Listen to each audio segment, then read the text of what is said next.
Two traders, same day, same desk, the same stocks, in the same few minutes. About as identical as two traders get. 3 months later, one is up $9.5 million. The other lost $5 million. So what was the difference?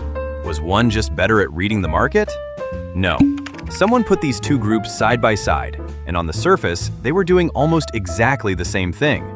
What separated them wasn't who predicted better, it was 4 things they engineered on purpose. 4 things you've probably never measured. Most of us pour everything into one question. Was I right? The win rate. But your win rate is the lowest payoff lever you have. It has a hard ceiling. It cannot go above 100%. And there's a trap inside it. The more you chase win rate, the cheapest way your brain hits the number isn't a better strategy. It's grabbing your winners early so they count as wins, and holding your losers so they don't count as losses yet. The number goes up, but you just cut your winners short and let your losers run. You built the exact shape that blows accounts up. The things that actually decide whether you survive are 4 other levers, with no ceiling, that you can set tonight. Cost, size, shape, and discipline. Number 1, cost. The most underrated because it looks the least like trading. Sometimes you hit the market order because it's moving and you want in now, and immediacy is worth paying for. Fair. But every time you place an order, you are choosing one of 2 roles, and most people never notice. Look at the E-mini. The bid is 4,500 even. The ask is 4,500 and a quarter. That quarter point is 1 tick, the smallest amount the price can move. And here, it's the whole spread, $12.50. Trader A market buys. He fills at the ask, reaching across to take the offer.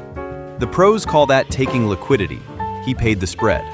Trader B posts a limit at the bid and lets price come to him, providing liquidity. He earned the spread. Same contract, but on every round trip, every full buy then sell, Trader A starts a full tick behind Trader B. One trade, you'd never feel it. A few thousand a year, and it's a crack down the middle of your account that has nothing to do with reading the chart. How big? Say you scalp 10 ticks, win 10, lose 10. With no cost, you break even at 50%. Pay a tick of spread plus commissions, and your break-even climbs to 56.6. Earn the spread instead, and it drops to 46.6. That one choice, taking versus making, swings the win rate you need by almost 10 points. Every trade. That's the answer to the 2 traders. Garvey and Murphy, 2005, studied a group of stock day traders. And in stocks, it's even sharper, because the one who posts a limit also collects a small rebate, while the taker pays an extra fee. The traders who made money rested limits on 2/3 of their fills, and their net cost came out negative. They were paid to trade before being right about anything. One honest catch, though. Don't just always post. It's called adverse selection. Trader B's order sits there at the bid. When it's quiet, nobody fills it. So when does it fill? Right as a big seller slams price down through his level. He gets bought, and then price keeps falling, right past him. The limit fills him exactly when he's wrong. So the skill isn't always post. It's posting where you won't get picked off, at real support, not standing in front of a freight train. So tonight, open last month's statement. Your broker already totals your commissions and fees. Divide that by your gross profit. That's the slice of your edge your known costs eat, and most people have never looked. The spread it won't show you because it's hidden in your fills. So for 1 week, take your non-urgent entries and post them as limit orders instead of market orders, and compare the week to the one before. You're flipping the spread from a cost into income. Number 2, size. How many contracts you put on. Most people decide size first. I'm sure about this one. 5 lots. Then they hunt for a stop and put it wherever it stops hurting. The pro flips the order. Contracts come last, an output, not a guess. First, before the chart, he sets how much of the account he'll lose on this trade, 0.5 to 2%. Then the stop goes where the idea is wrong, which has nothing to do with dollars. Then he backs into the contracts. After a loss, he recomputes off the smaller balance, so the size shrinks automatically. The opposite of doubling down.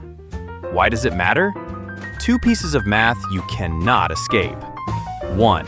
Getting back to even isn't symmetric. Down 50%, you don't need 50 back. You need 100. You have to double.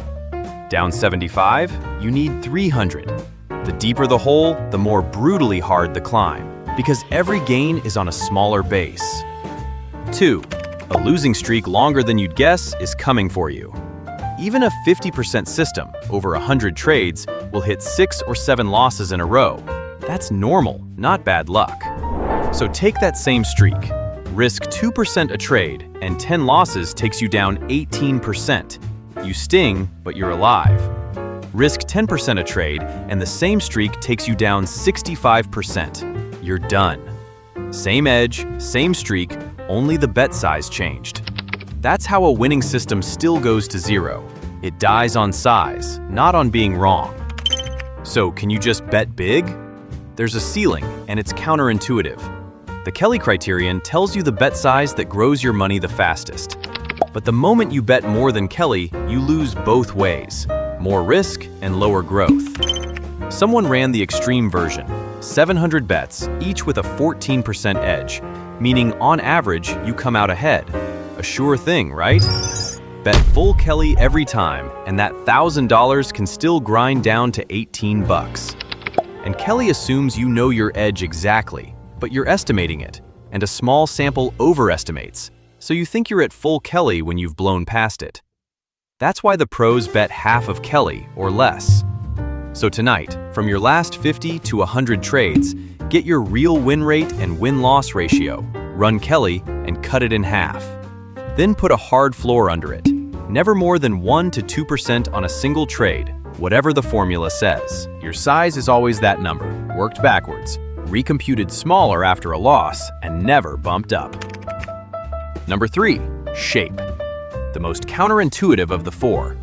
You figure a good trader wins often, a high win rate. Here's the thread I left hanging. In the equation that decides your profit, your win rate is the only input with a ceiling. It tops out at 100. But how big your winners get has no ceiling at all. So to chase a higher win rate, there's really one way. Clip your winners short and give your losers room.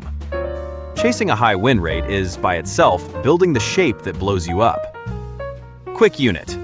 1R is just what you risk on a trade, your stop distance. Now, the numbers. A system that wins 40% of the time, making 2.5R when it's right and losing 1R when it's wrong, earns you 0.4 of an R per trade. A system that wins a fat 65% but makes only 0.8R on a win and still loses a full R earns about 17 hundredths. The lower win rate makes more than double. Your account doesn't care how often you were right, it cares about the shape. Draw the two traders out and the shapes are opposite. Retail looks like a long, neat row of small green wins, and then, out of nowhere, one giant red bar that gives it all back, or worse, negative skew. You're selling insurance on your own account. You collect tiny premiums, trade after trade, until the one claim wipes out the book. The pro is the mirror image, a hard wall of small losses capped at 1R, and a thin tail reaching out to 3R, 4R, and beyond. And this isn't theory. Audit measured 10,000 accounts. A stock that's up is more than 50% likelier to be sold than one that's down. And the winners they sold beat the losers they kept by 3.4% over the next year. Selling the good ones, keeping the bad ones. And it's not just amateurs. Koval and Shumway watched professional traders on the Chicago futures floor, and after a losing morning, those pros were 16% more likely to take above-average risk in the afternoon than after a winning one. Even people who do this for a living can't shake it, because it's wired into you. Over gains, your brain is risk-averse, so you grab the sure thing and snatch the winner. Over losses, it flips to risk-seeking, so you hold the loser and hope. You can't out-argue that curve in real time. The only move is to lock the shape in before you enter. 3 steps. 1. Your stop is placed before you enter. It defines the loss at 1R and you never move it wider. 2. At 1R, you take a third off. The trade is free now, and you trail the rest for 3 to 5R. 3. You accept a win rate below 50%. Not a bug, That's you buying the right tail.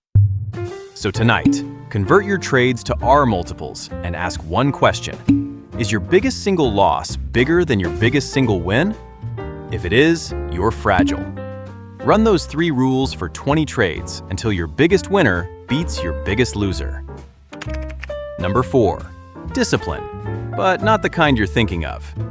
Most people treat discipline as a feeling, the gritted teeth thing where you hold it together in the moment. The pro turns it into a number, 2 actually, his median hold time and the biggest unrealized loss he sits through. Written down, every week, watched.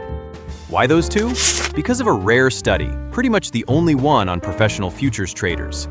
It followed 300 floor traders in Chicago and found that how disciplined they were in the first half of the year predicted their risk-adjusted results, how much they made for the risk they took in the second.